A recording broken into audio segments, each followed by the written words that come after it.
Good morning, everyone. Thank you very much for the introduction. I'm glad so many turned up after yesterday's parties. It's very early, I've noticed myself. So I'm going to talk about a comparative forensic analysis of the WinVote voting machine. And I brought you one copy of this thing, which was given to me by an unnamed source maybe 2 years ago. And I kind of became slightly, I had like 5 minutes of fame because I hacked this machine last year at DEF CON. And I also would like to do some advertisement because we have a voting village again at DEF CON this year. So if you want to play around and hack those machines, you're more than invited. Okay, so let's get started. So the first thing I'd like to say is actually, I would like to kind of take a little bit of a helicopter view on elections. And the Declaration for Human Rights in Article 21.3 actually states that a genuine and credible election is a human right. And it says literally, the will of the people shall be on the basis of authority of government. Okay, that's good. This will shall be expressed in periodic and genuine elections, which shall be by universal and equal suffrage and shall be held by secret or equivalent voting procedures. The part with the equivalent voting procedures was added because in Switzerland, there are actually some people who still vote by raising their hand on a marketplace that cannot be called really secret. So that's called equivalent free voting procedure. Okay, so let's just kind of think about what role does technology in all of this play. When you add technology to the voting process, you clearly increase its attack surface, right? And there are two big problems with this. The one problem is what we always do at Black Hat and DEF CON. That is cybersecurity and trying to hack in, right? So when you have a vulnerability in your system, people might actually use it to exploit it and try to hack it, change votes on the machines. That's a real threat. But the other threat is equally important and equally dangerous. And this is the threat of an alleged cyber attack, where people claim that there was a cyber attack when there actually wasn't one. And so what I have done in my talk, or in this presentation, what I will be doing is actually look at this machine, and we're going to kind of hack it a little bit, and we did a little bit of forensics on it, and then I'll tell you what we found about it. But the main conclusion actually of this talk will be that, if somebody claims this machine was hacked, you actually do not have a good mechanism to say, like, hold on, that's not true, it wasn't hacked. So let's look at the United States and the use of technology in the United States for the 2018 midterm election, which is just around the corner. You see that many states actually use some form of technology, and I think the most well-known technology, these are optical scan machines, where you kind of fill out your ballot with a little oval and you put it into a machine that scans it and interprets it. Or there are DRE machines, just like this one. And just to kind of make really 100% clear, this one is decommissioned. I have never committed any felony, although there's a little sticker on the back that says it's a class 5 felony to tamper with this machine. Okay, so let's look at the WinVote voting machine a little bit more closely. The WinVote voting machine, for those who can't see it, is just a normal voting machine. Okay, they're going to pan maybe the camera. If you want to take pictures of it, be welcome after the presentation. It has a little ballot printer here, but this printer is not used for every voter to print out what the voter voted. It is actually only used 2 times in an election. At the very beginning, where a printout comes out and all of the tallies are 0, hopefully. And at the end of polling day, when the printout should say what the result was of all of the votes collected on this machine. So let's go back to the slides. So a few facts about this voting machine. The voting machine was used pervasively in Virginia. It is exactly this model and 4,000 like it. It's about 4,000 polling places, 4,000 units I think were used, but this is just a guesstimate. It could have been much, much more. And for my forensic study, I had access to this machine, but there's very little to go on. And if you look for irregularities on election machines, You know, it's like looking for a needle in a haystack, except that you don't know exactly what a needle looks like, and you only have like partial access to the haystack. So I asked some of my friends, because the source where I got this machine from, the source actually gave away other machines. So I asked those people, hey, can I please get access to your machine? Or maybe can you give me an image, a forensic image of the hard drive so that I can forensically analyze them? And these machines actually have 2 disks in them. There's a small disk, these are SSD disks. Keep in mind that this machine was built in 2003, 2004, 2002, plus minus, not sure exactly when. Okay. So, and it has a large disk that runs the operating system. And here on the right, on the left of the slide, on my right, you can see a capture of the original thing, which it says Microsoft Windows XP Embedded version 2002. And unfortunately, they did not install any security updates on these machines. That means the machines are vulnerable to all kinds of attacks and vulnerabilities that were collected since 2003. Okay, so that's not very good. The other thing is there are lots of open ports on that system, and it turns out that you know, if you want to kind of use this old buffer overflow for our RCP, then you know you can just try it out. And I have done it, and I have, of course, prepared it, and I logged this machine around the entire world to come here to actually just hack it. And so another problem with this machine is it has wireless turned on all the time. And having wireless turned on is very good, because if you're a polling worker and you have to configure more than one machine, you just configure one master machine and you kind of print return, and off the information goes, and it configures all of the machine. But you have to kind of make sure that it's usable. And in order to kind of make sure it's usable, to connect these machines to the wireless network, as every machine has its own wireless node, you have to type in a password. And this password is ABCDE. It's not a very secure password. And I guess password crackers, and it uses only WEP secure authentication, so it's not very good, right? So I have just kind of made a very tiny script where I start the Metasploit framework, load all of the information, picking the right vulnerability, and just kind of hack the system. And with a little luck, it says now, it should say now, Windows XP. No way. That's the first time ever. Really? This was not intended. I wanted to do this quick.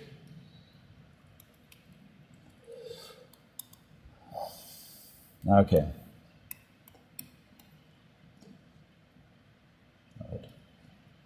Submit now. Okay, so I see this machine.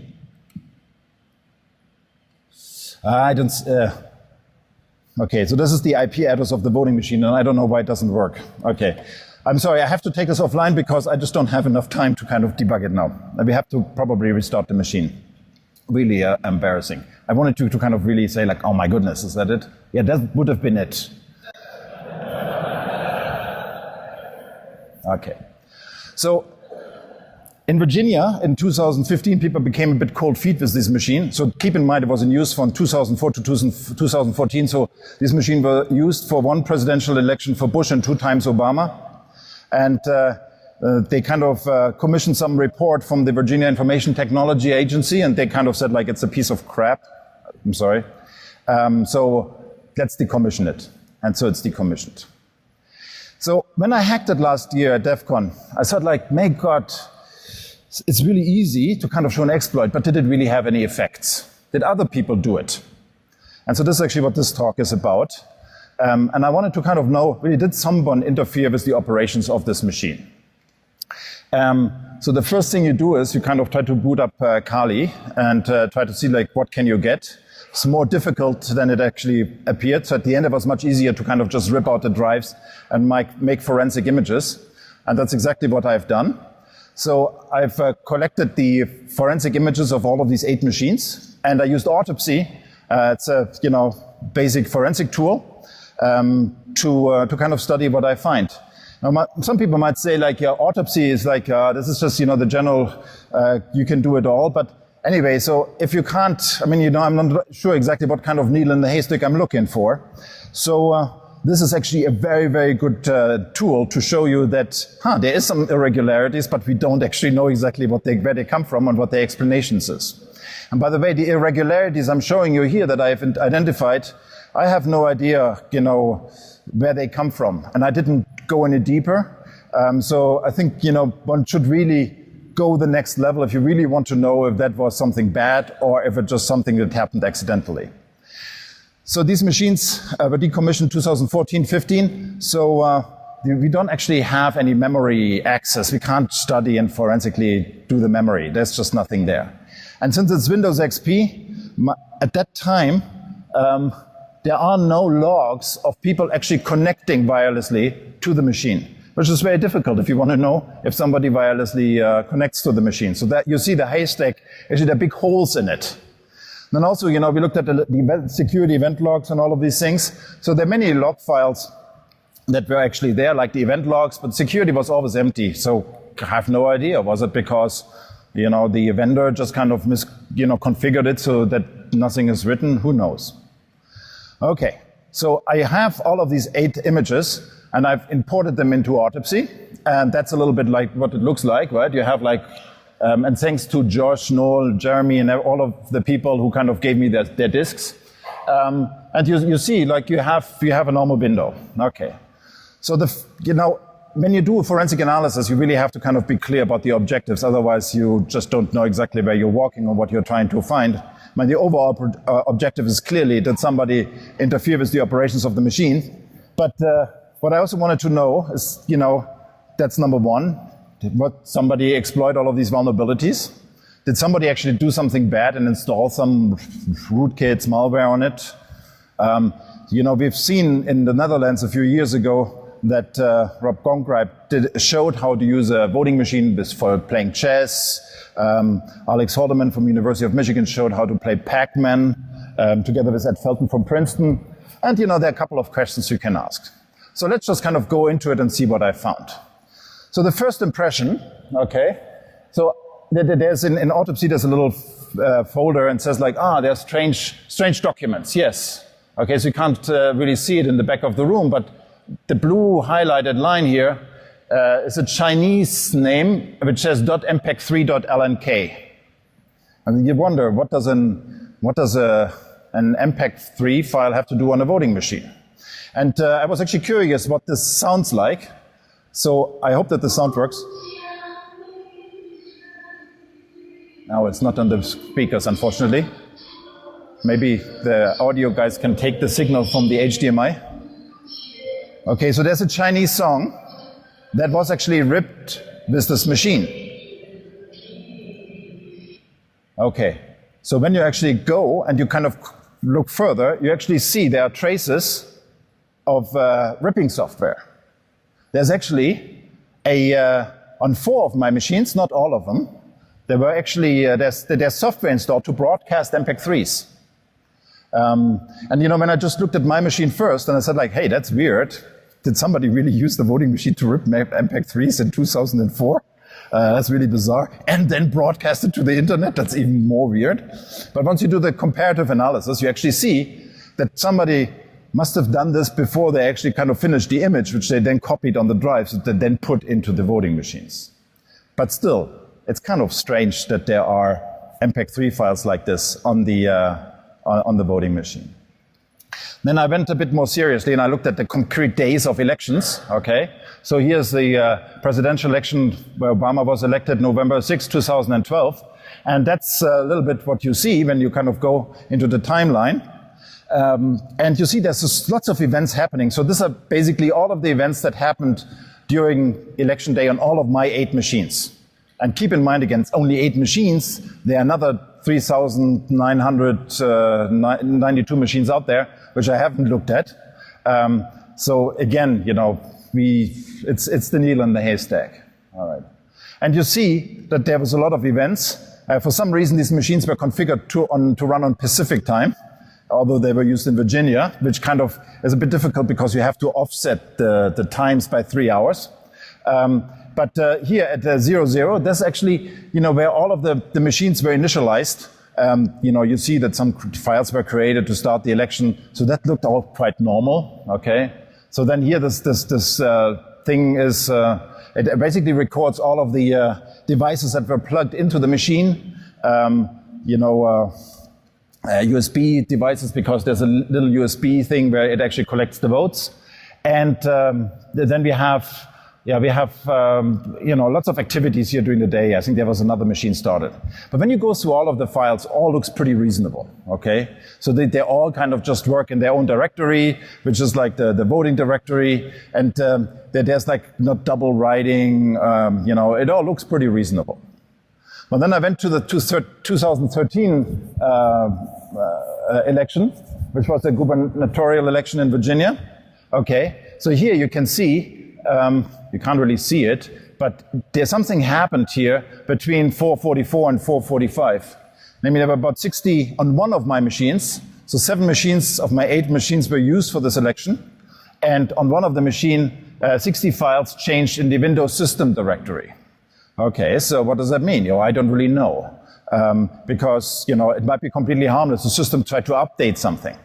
They were all flagged as modified. And also, the strange thing is also the WinVote itself was flagged as modified. But, I've checked actually the files themselves. They are actually all identical. So I do not know where this modification comes from.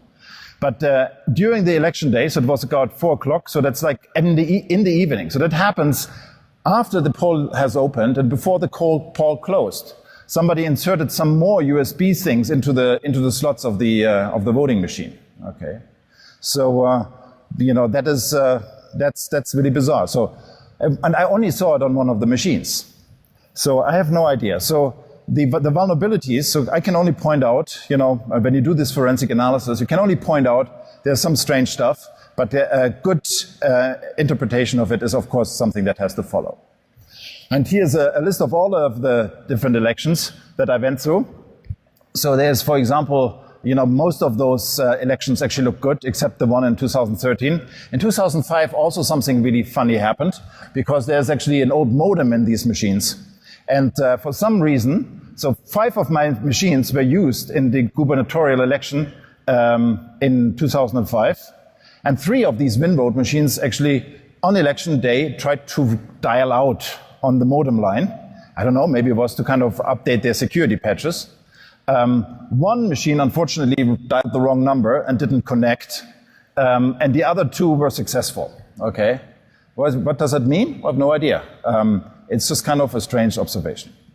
So coming back to my original point, that when you have technology in the voting process, you set yourself up for cyber attacks, but you also set yourself up for alleged cyber attacks. So a forensic analysis of those drives cannot really tell us if hacking has taken place or it has not. And that's just, at least not for those machines because of the logs, but yeah, that's just this. It's really, really difficult. So the question really is, how do we get out of this? And so the way how we get out of this is, I think we have to kind of remember that our elections need to produce some kind of evidence. And the only evidence that I had for the WinVote in these prior elections are those drives in those machines. So if the machine doesn't actually print out any paper, that's the only evidence we have. And that's just not very good evidence. Okay, so let's just kind of switch state for one moment and go from Virginia to Colorado. So in Colorado, we have, for the 2016 election, Hillary Clinton got about 1.338 million votes, and Donald J. Trump got 1.2 million votes. There was a clear difference between those two, about 130,000 votes. Okay, so if these machines were not used in that election, these machines were decommissioned in 2014, they were not used at all in the 2016 election. But let's think about evidence, right? So if a machine like this were actually to be used, then we don't actually have any way to kind of check, for is that margin okay or not. But since about 2012, we have very, very good techniques of actually tackling this. So my question really is like, what is better evidence? The paper ballots or those drives of those WinVote voting machines? So I hope I've convinced you that the right one is not, so that the voting machine drives is not good evidence. So the paper evidence is much, much better. So what you really can do is you can do a post-election audit on those kind of paper ballots. And those kind of post-election audits are really, really, it's a really good mean in order to generate trust and confidence in the election result. Because when you draw and look at the evidence in a statistical way, not the drives, they're not good enough, but the paper, you actually kind of can gain confidence in that the election result was correct. And there's a technique which was pioneered by Philip Stark, professor at Berkeley, and his colleague Linnemann. And they've developed a technique which is called risk-limiting audits. And that basically requires that you have a secure paper trail. And once you have a secure paper trail, it's much better than to have an insecure SSD trail. And so what you actually do is you draw a random sample of a certain size, you kind of check if the sample is okay. If the sample is okay, you're good. If not, the system or the process starts auto-correcting at the end. If there's a lot of evidence of, something is wrong, there's a mismatch between the paper trail and the audience, then the paper trail and the evidence, then you have to do a recount, but the method will actually prompt you to do this. So it's a very good method. So the question is, how many ballots do you actually have to draw? And I think this is very eye-opening for me, that it's actually not very many. So on the left, you see the tool that Philip Stark actually produced that computes the size of the sample that you would have to kind of draw. And I have just put in the candidates for the election in Colorado, and the number of ballots nationwide that you have to kind of draw in order to kind of gain confidence in the correctness of the election result. It's 142. So statewide, you have to draw 142 ballots, and once you do that, then you can be 95% sure that the election result is correct. If you only use DAE machines that do not produce any paper evidence, then you don't have this option. And so the really, really important point I want to make is that it is really, really important, if you want to kind of convince people that this is a genuine election, that you actually do those kind of post-election audits. And I have put in a map of all of the states in the United States that actually kind of, worry about auditing a little bit. And you see the state of Colorado is actually the only one that actually has implemented that technique. And that's why it's black, and the rest of the states are lacking slightly behind. Okay. And I would also like to say, coming back to my original point, there are still 5 states in the United States for the midterm election that use machines not like those WinVote machines that connect and have a wireless access point. No, there are machines that don't produce any paper evidence. And those states are Louisiana, Georgia, South Carolina, Delaware, and New Jersey. And that is really, I hope that with this talk I've convinced you guys that actually paper is a good way to do it. I'm a computer scientist. So let me just say my conclusion. And I have only one conclusion, and that is use paper and do your audits. That's the most important part. Thank you.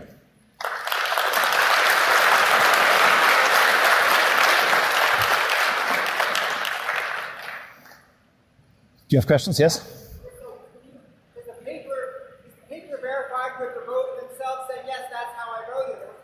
Yes, the paper needs to be verified by the voter. It needs to be voter verified. And so there's right now in West Virginia, I'm not sure if you have read this, but West Virginia is trying to kind of pilot a system for mobile phone voting.